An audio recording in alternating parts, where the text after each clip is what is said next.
Mabuhay pageant fans! Welcome back to my YouTube channel. Hey Adam G, how are you all doing, guys? For today's content, let's finally talk about the Binibining Pilipinas primer which just took place last night. This is really a must-see event for all of us pageant fans because as in the past, this activity is already giving us a sneak peek of how these candidates will fare in the Q&A department in the upcoming finals. And for this year's primer, a lot of the girls really rose to the occasion, whether it was in the roundtable casual interview or the face-off in the last round. The girls were never afraid to showcase their personalities through their answers. So guys, before I list down my favorites here, let me just give you my take on the overall production aspect of the show. The show ran for more than 3 hours, which I did not expect at all. Akala ko isang oras lang siya or 2 hours at most, pero nagulat ako 3 hours. So as we all saw, Binibining Pilipinas Charities Incorporated did a lot of different things to make this whole show entertaining, and for one, doing it live for the first time ever made it more exciting. Dito talaga ako na curious if may mga girls na talagang magbabuckle or succumb to the pressure, or how the Binibini would pull off everything together under this kind of setup. And just when we thought they would immediately focus on the Q&A part, they got Samantha Bernardo and all these Nicole Cordoves and all these singers to mentor them in the catwalk department, entertain them, which I find to be sort of a warm-up to the main event. And to be honest, it was my first time to see Samantha Bernardo give a talk, and how amazed we are to see her very confident with her communication skills in mentoring the girls. I mean, she was very quick-witted and generous with all her advice, which the girls truly appreciated. And while we know that all these girls already know how to walk, it was still nice to see them benefiting from her wisdom and experience as a seasoned pageant contestant. Then came the next part, which was the fun roundtable interview, as we got to see the girls ask questions with one another. And I really find it very refreshing to see the girls display their bond and camaraderie with one another, that you hardly felt any awkwardness or competition among themselves. So that was again nice to see. And we came to the most awaited part. The girls had to come in pairs to answer the questions for only 15 seconds, which I really find very tough. But given it's a test, it really proved to be a challenge to the girls. So the girls who I am listing down here are the girls who did well consistently on both the roundtable, casual, and face-off interview portions. So which girls stood out in this event? Well, here now are my hot picks for the Binibining Pilipinas Primer Road to the Crown 2022.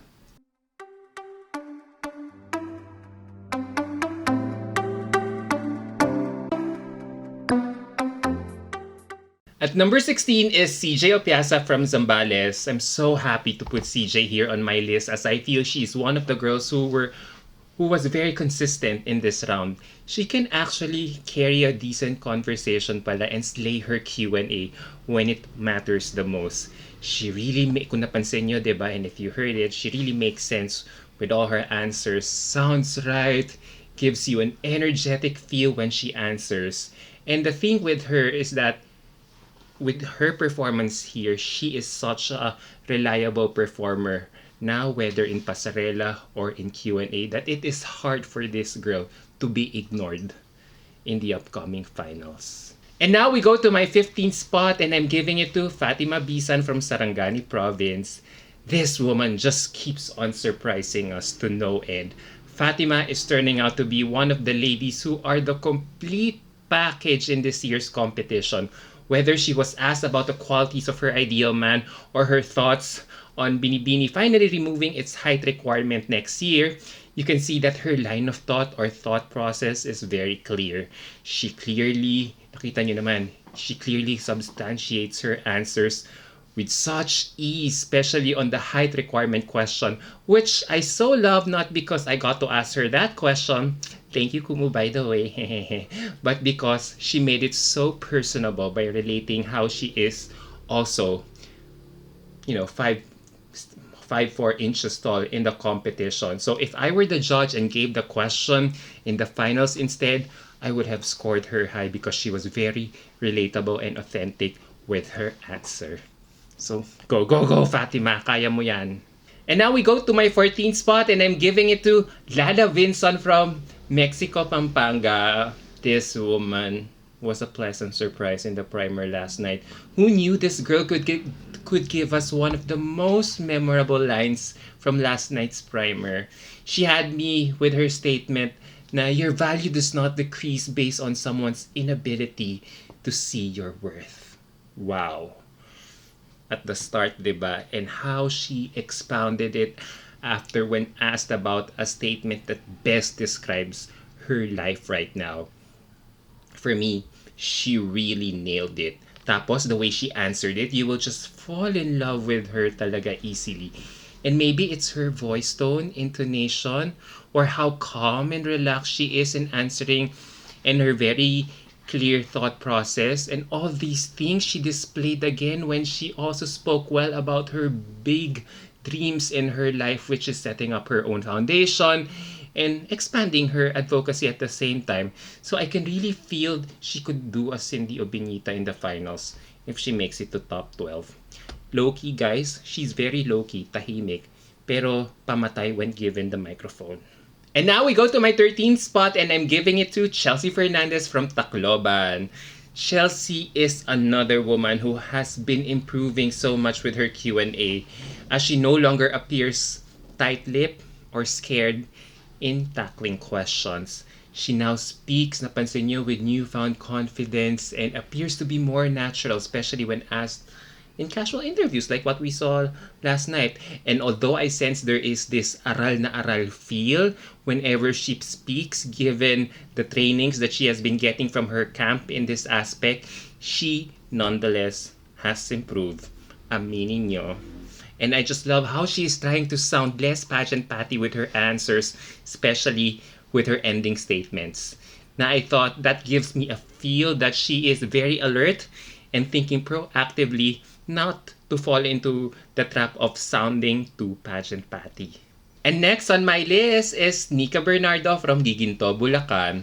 I feel Nica is one contestant who can handle tough questions with such ease. Actually, guys, sa totoo lang, I am no longer surprised that Nica Bernardo is part of my top picks for this year's primer, as I have seen her display her wit and substance in interviews during her previous pageant. In fact, na-interview ko nga siya before, and I was really impressed with her gift of gab. And when a fellow pageant sister put her on the spot about what will break their sisterhood in Binibini, I thought she answered it very simple and direct, which is to mingle with the girls as much as they can and not allow anything to break their sisterhood. And then when she was asked naman if she would like to change the slogan of Binibini, she hammered it down by coming out with a slogan which relates with the recent ordeal or trauma that she went through. I thought that was very poignant. Na, wow, ang dami talagang hugot talaga ni Nica sa buhay. And I'm glad that through her answers, we can see a semblance of her personality. That she could be very serious and competitive despite having a sweet face and diminutive size. And next on my list is Diana Macie from Nueva Ecija.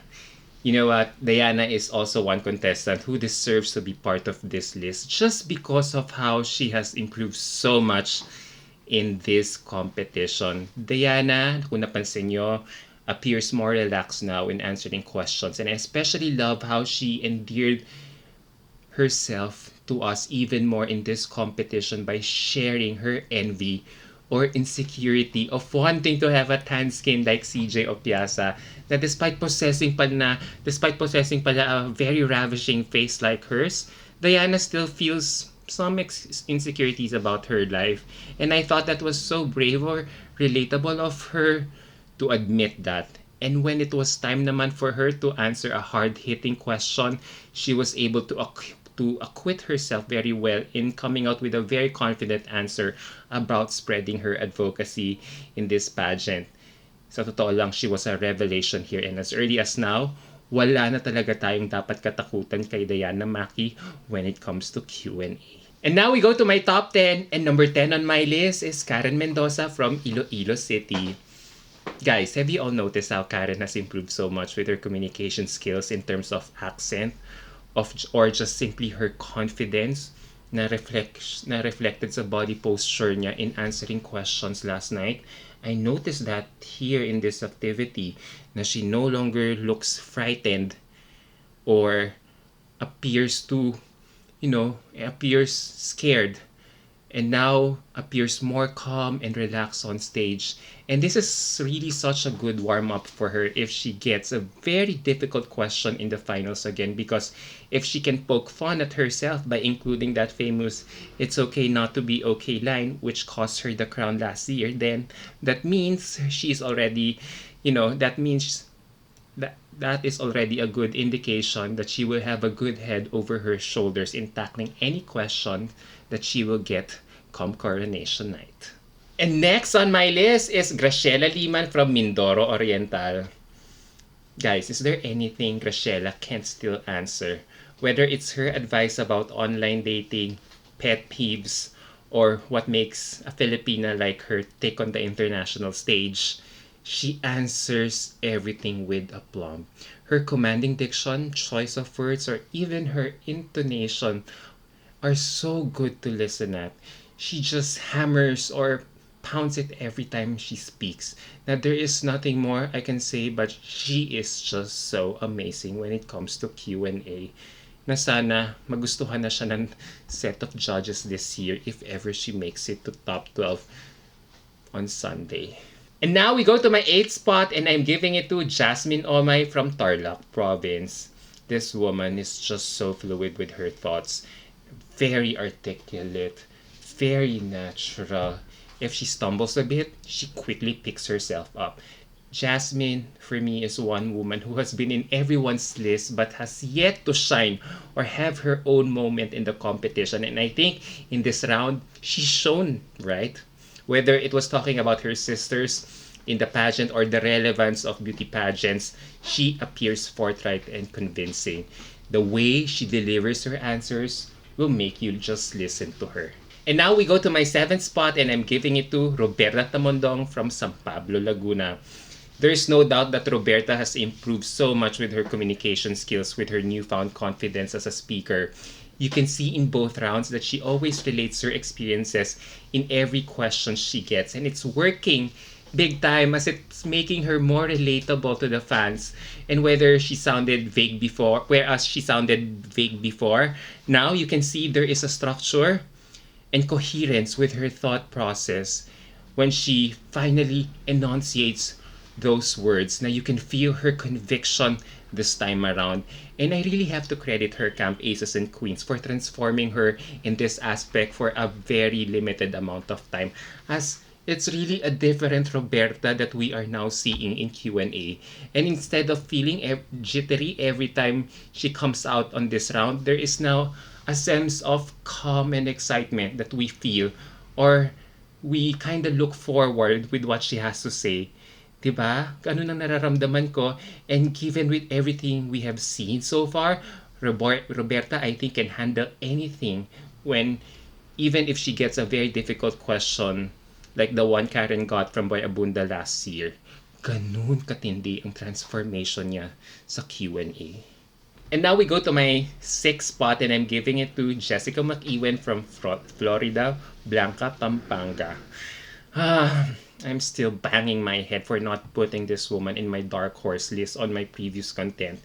Yeah, I admit, we have been sleeping on hers, and it's such a shame that it's only now that I am paying attention to her. I mean, she's one of those candidates who extremely did well in the competition last night just for being so at ease and fluid with her thought process during her turns. And whether it was about reminiscing her favorite bini-bini activity or explaining her definition of success, I thought it was just very heartfelt without necessarily detailing every experience she had that led her to come up with these great answers.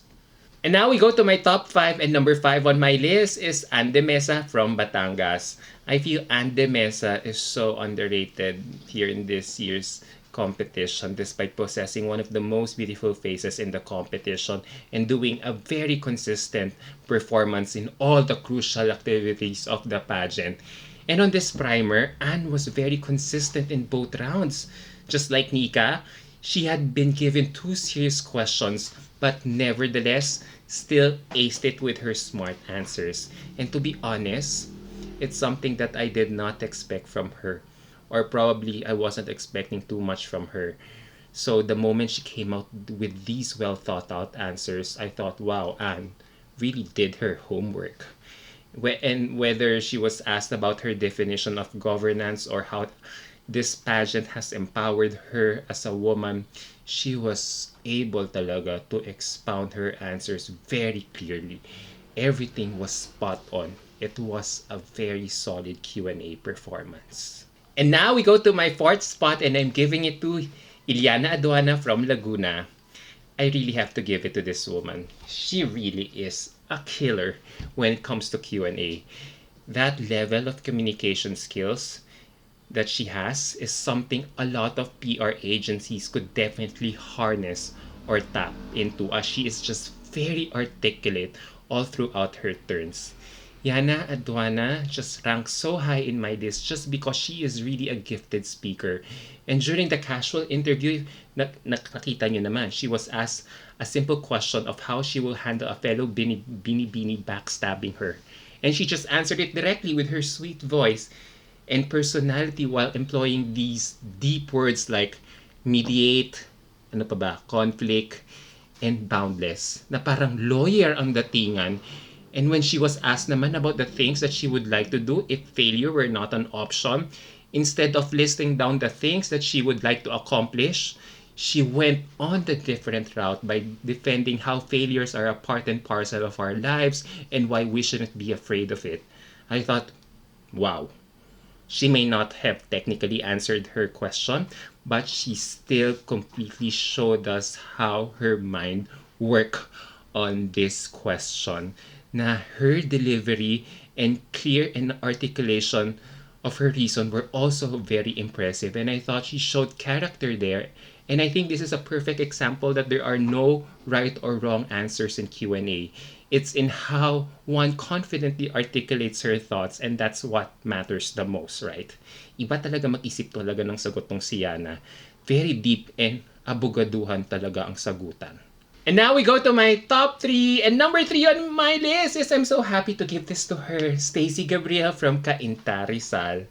She is another woman I expected to deliver in this round, and she did it in spades. Whether in casual or heavy Q&A, I think it's safe to say that Stacey Gabriel is a reliable performer when it comes to Q&A. She just sounds so eloquent and charming every time she speaks. Na she is just a joy to look and listen at. A ray of sunshine indeed. And you can really sense that she is well read given the word choices that she employs, which enhances her statement and answers all the more. But as you observe with her when she speaks, you notice that she's brimming with so many ideas in her head, diba?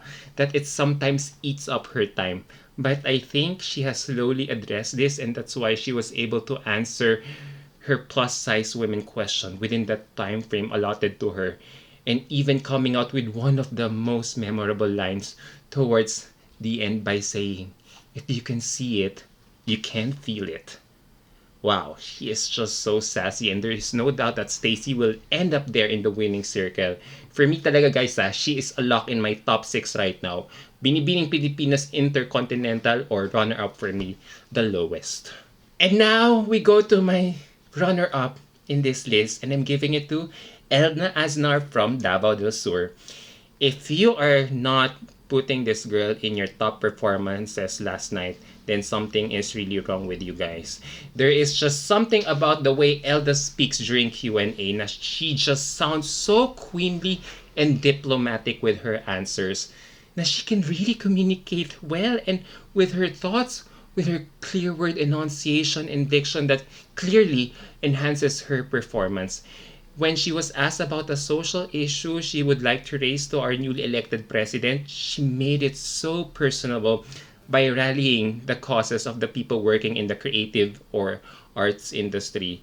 I thought she was very self-assured and unflinching there. Ako yun na naramdaman ko. Eh ngayon parang napansin ko nga pa nagsasalita siya, para siyang kaboses niya si Bea Luigi Gomez na alam mo yun, very humble and authentic, na she chooses simple words yet she comes out impactful. Ganun ang register niya sa akin. So wow.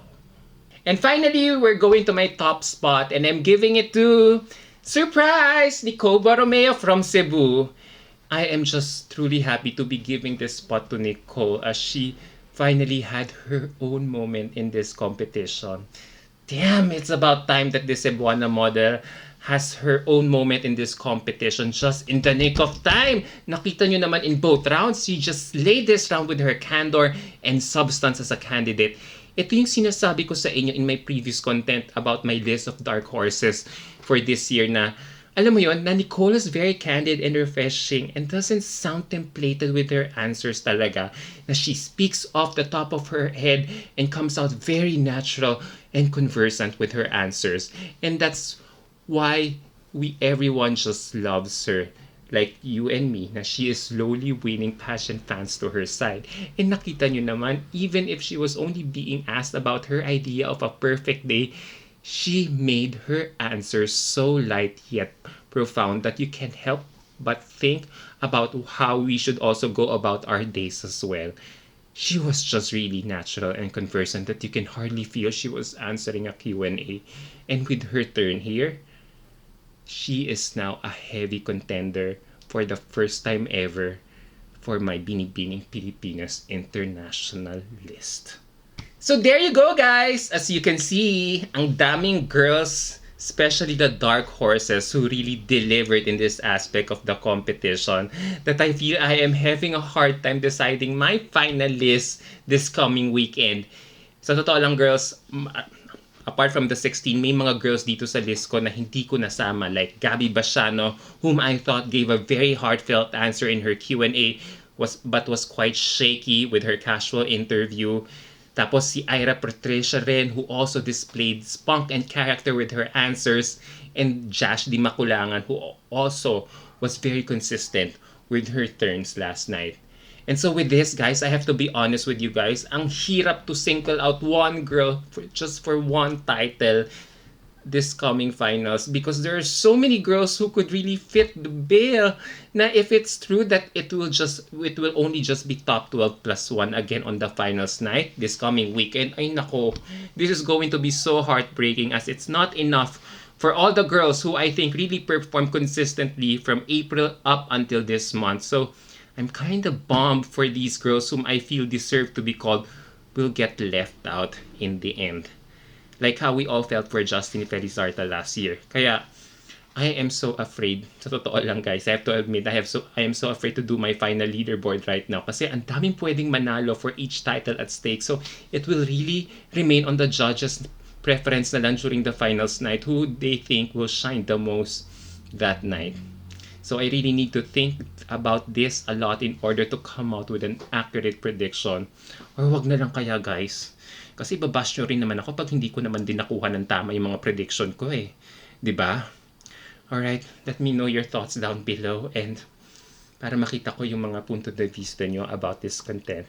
Alright guys, the finals is this coming Sunday already. See you guys there in Araneta Coliseum, and pag-isipan ko pa kung gagawa ko ng final leaderboard dahil ang dami-dami talaga nilang magagaling this year. This batch is so competitive, I swear. Alright guys, until my next video, bye!